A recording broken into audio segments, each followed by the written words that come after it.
Bismillahirrahmanirrahim. Assalamualaikum warahmatullahi wabarakatuh. Innal hamdalillah alladzi khalaqal mauta wal hayata liyabluwakum ayyukum ahsanu amala. Asyhadu an la ilaha illallah wa la syarikalah wa asyhadu anna Muhammadan abduhu wa rasuluh sallallahu alaihi wasallam la nabiyya ba'da. Oke, para pemirsa yang berbahagia, pada hari ini kita bersyukur kepada Allah Subhanahu wa taala.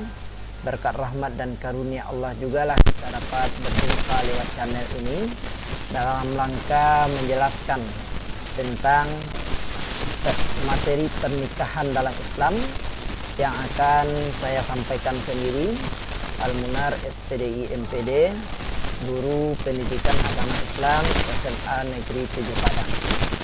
Untuk itu selawat beliau salam buat Rasulullah Muhammad SAW dengan ucapan Allahumma salli ala Sayyidina Muhammad wa ala alihi Sayyidina Muhammad.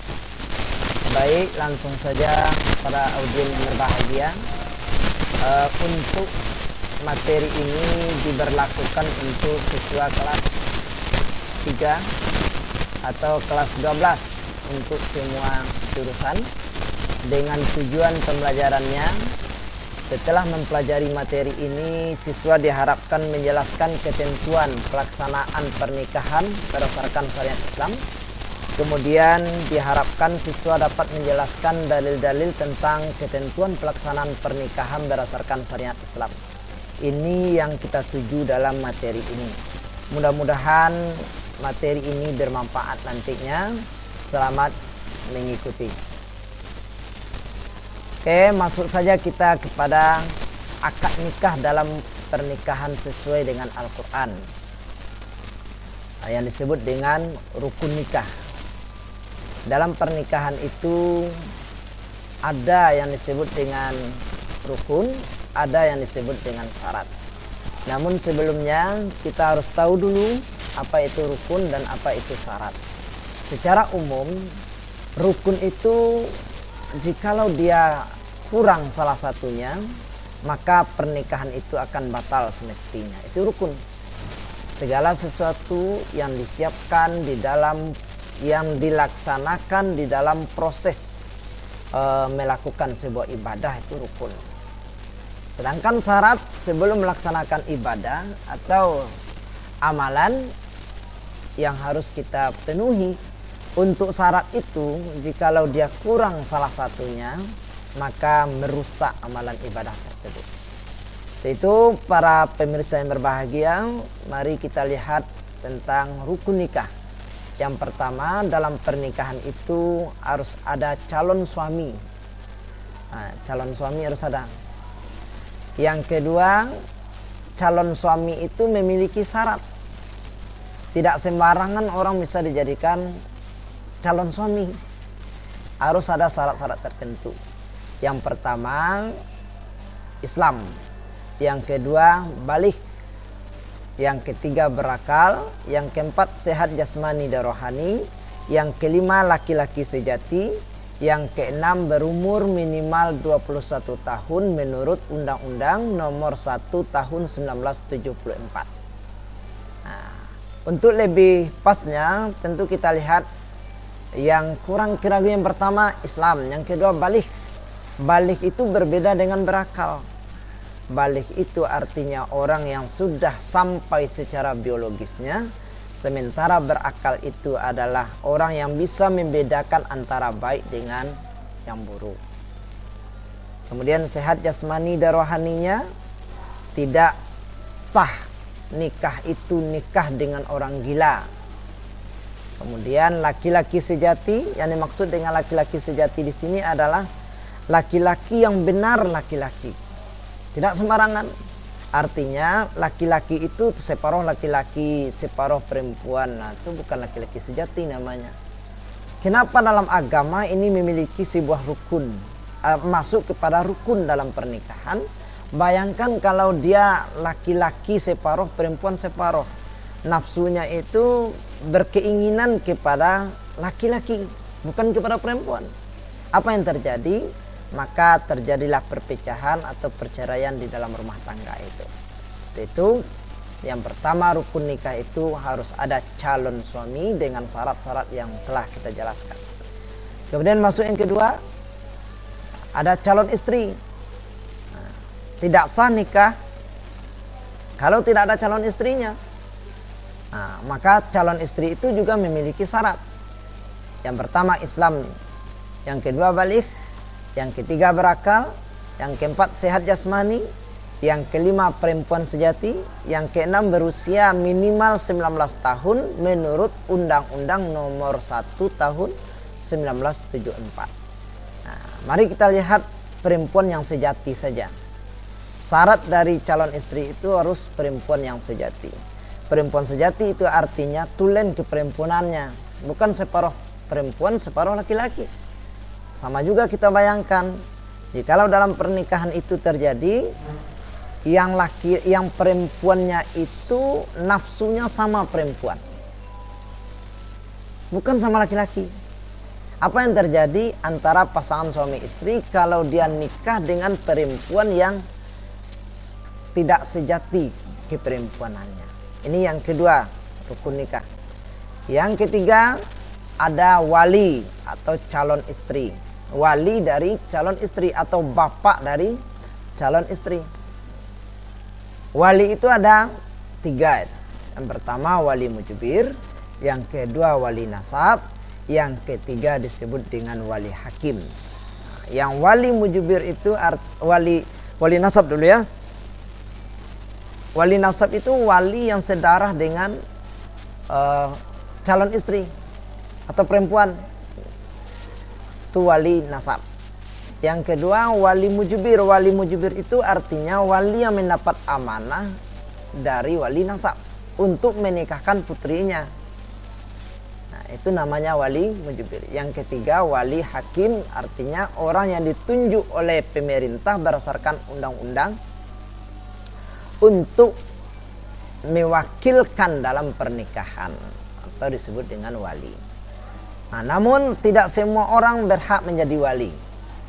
Harus memiliki syarat. Yang pertama harus Islam, yang kedua baligh, yang ketiga berakal, yang keempat merdeka, yang kelima adil. Kita lihat yang baligh saja. Bayangkan kalau pewalian itu bukan orang yang baligh.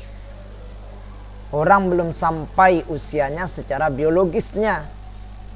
Dia menjadi wali, tidak sah nikah tanpa ada syarat dari wali yang sudah baligh. Kemudian berakal, bisa membedakan antara yang baik dan yang buruk. Tidak sah perwalian jikalau diwali oleh orang yang tidak berakal, orang yang hilang akalnya, orang gila, maka perwalian itu tidak sah. Itu rukun nikah yang ketiga. Masuk yang keempat, ada saksi ya. Laki-laki yang sah jadi saksi menurut Imam Syafi'i itu ada beberapa hal ya. Yang pertama bapak kandung. Bapak kandung itu disebut dengan wali nasab tadi. Kakek wali nasab, saudara kandung laki-laki bapak, itu wali nasab namanya. Kemudian saudara tiri laki-laki bapak itu wali mujbir. Anak saudara kandung laki-laki, berarti anak saudara kandung laki-laki wali nasab. Anak saudara tiri laki-laki wali mujbir. Paman itu wali nasab. Anak laki-laki dari paman itu wali nasab juga. Dan terakhir disebut dengan wali hakim. Ini menurut Imam Syafi'i. Kemudian yang keempat, rukun nikah itu 2 orang saksi ya. 2 orang saksi yang adil ya, itu harus ada dalam sebuah pernikahan. Yang terakhir disebut dengan sigat. Ada ijab dan ada kabul. Ijab itu artinya ucapan seorang wali perempuan kepada calon mempelai laki-laki, itu ijab. Sementara kabul jawaban dari apa yang diucapkan oleh wali perempuan terhadap calon mempelai laki-laki. Ijab itu ucapan penyerahan, tidak sembarang, harus ada syaratnya. Yang pertama menggunakan bahasa yang jelas. Ijab itu harus bahasa yang jelas, bukan bahasa sindiran dan sebagainya. Yang kedua menggunakan kata ankah tukang dengan arti saya nikahkan, atau dia gunakan kata zawaj tuka, saya kawinkan. Makanya ijab itu harus menggunakan kata ankah tuka, saya nikahkan engkau dengan putriku binti Salman, contoh, dengan mahar seperangkat alat sholat tunai. Itu namanya menggunakan ankah tuka. Ada juga yang menggabung antara kata ankah tuka dengan zawaj tuka. Saya nikahkan dan kawinkan engkau dengan putri kandungku Halimah binti Salman dengan mahar seperangkat alat sholat tunai. Itu dia gabung antara ijab ankah tuka dengan zawaj tuka. Itu boleh. Yang ketiga, tidak boleh menggunakan bahasa sindiran, menyindir dalam ijab, tidak boleh. Yang keempat, diucapkan langsung oleh wali tanpa diwakilkan, dan tidak boleh mengucapkan ijab itu lewat perantara. Maka syaratnya harus langsung diucapkan oleh wali. Siapa yang menikahkan pada waktu itu, dia sendiri yang mengucapkannya tanpa perantara. Kemudian tidak dibatasi oleh waktu. Artinya dalam pernikahan itu kata-kata ijab itu tidak dibatasi oleh waktu. Artinya tidak ada jedanya antara ijab dengan kabul. Kemudian tidak disyaratkan dengan sesuatu mengikatnya. Artinya dalam pernikahan itu tidak boleh syarat tertentu untuk diterima ijab itu. Tidak boleh memiliki syarat. Harus ada, tidak disyaratkan dengan sesuatu yang mengikatnya. Kemudian yang kedua namanya kabul. Kabul itu artinya jawaban dari mempelai laki-laki terhadap ijab yang diucapkan oleh wali perempuan. Ya kan? Untuk memiliki kabul ini memiliki syarat. Yang pertama, menggunakan bahasa yang jelas. Yang kedua, jawaban yang tepat. Kalau dia wali itu mengatakan saya nikahkan engkau dengan putri kandungku, maka jawabannya saya terima nikah menikahi putri kandung bapak. Bukan sebaliknya. Kalau dia mengucapkan antara saya nikahkan dan kawinkan, maka jawaban seorang calon suami itu juga saya terima nikah dan kawinnya. Nah, itu namanya jawaban yang tepat. Antara pertanyaan penyerahan ijab dengan kabul harus serupa, harus tepat jawabannya. Kemudian bukan dengan kata sindiran. Kemudian dilafalkan oleh calon suami tanpa diwakilkan. Tidak dikaitkan dengan batasan waktu. Artinya ketika ijab itu diucapkan oleh wali, nanti kabulnya dijawab besok hari. Tidak boleh. Atau dia ucapkan jam 8, kemudian dijawab jam 9. Tidak boleh. Nah, itu namanya dibatasi itu. Sementara syarat kabul itu tidak dikaitkan dengan batasan waktu. Kemudian tidak disyaratkan ada yang mengikatnya. Sama dengan yang tadi, ada sesuatu baru diterima. Nah, itu namanya ada yang mengikat. Kemudian menyebut nama bakal calon istri. Siapa namanya? Saya terima nikah dan kawinnya putri kandung bapak Salman, Salmah binti Salman, dengan mahar seperangkat alat sholat tunai. Kalau hanya sebatas saya terima nikah dan kawinnya anak kandung bapak dengan mahar seperangkat alat sholat tunai, salah. Karena tidak dia sebutkan nama bakal calon istri. Artinya kurang syarat kabulnya pada waktu itu. Kemudian tidak diselingi dengan ucapan lain. Artinya antara ijab dengan kabul itu harus continue. Tidak ada batasan dan tidak ada selingan dengan yang lain. Itu barangkali tentang rukun nikah.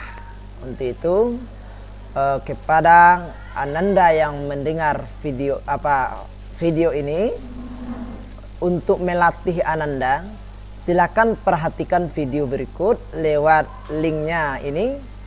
Kemudian Anda analisis dalam video itu seperti apa. Sistematis acara pernikahan yang ideal menurut Anda apa. Kemudian dari video tersebut bedakan antara tradisi dengan syariat. Kira-kira dalam video lewat link yang saya tampilkan tadi, mana yang tradisi, mana yang syariat. Demikian barangkali untuk tutorial tentang pernikahan rukun nikah hari ini. Mudah-mudahan ada manfaatnya. Assalamualaikum warahmatullahi wabarakatuh.